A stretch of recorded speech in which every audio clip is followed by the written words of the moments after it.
Si Diana ay 5 years nang nag-work bilang visual assistant ng isang foreigner. Siya ay work from home. Malaking tulong sa kanya ang trabahong ito dahil dito ay natustusan niya ang kanilang pangangailangan at naaalagaan ng kanyang love of her life na si Mori. Mabait at masayahin si Mori at habang lumalaki ay nagiging bibo.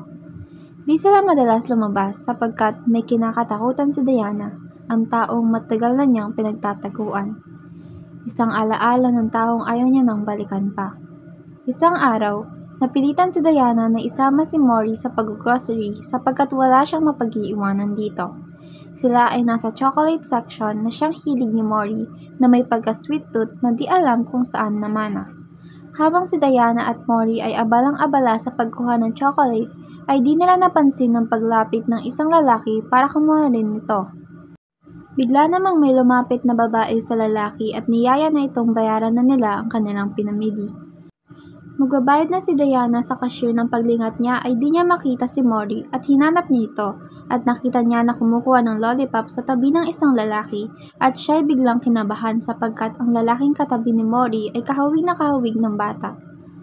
Di niya alam ang gagawin kung paano niya makukuha si Mori nang di napapansin ng lalaki. Subalit huli na ang lahat. Nakita na siya ng lalaki at nakilala. Doon ay biglang natauhan si Diana.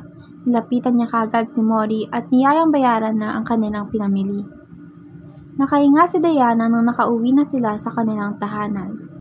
Habang si Diana ay busy sa pag-aayos ng kanilang pinamili ay biglang may nag-doorbell at si Mori ay bibong binuksan ng pinto. Di na niya nahintay si Diana. Pinuntahan ni Diana ang pinto at titingnan sana kung sino ang nag-doorbell nang makita niyang binuksan na pala ito ni Mori at nasa loob na ang lalaking kilalang kilala niya. Walang iba kundi ang ama ni Mori na matagal na pala silang hinahanap.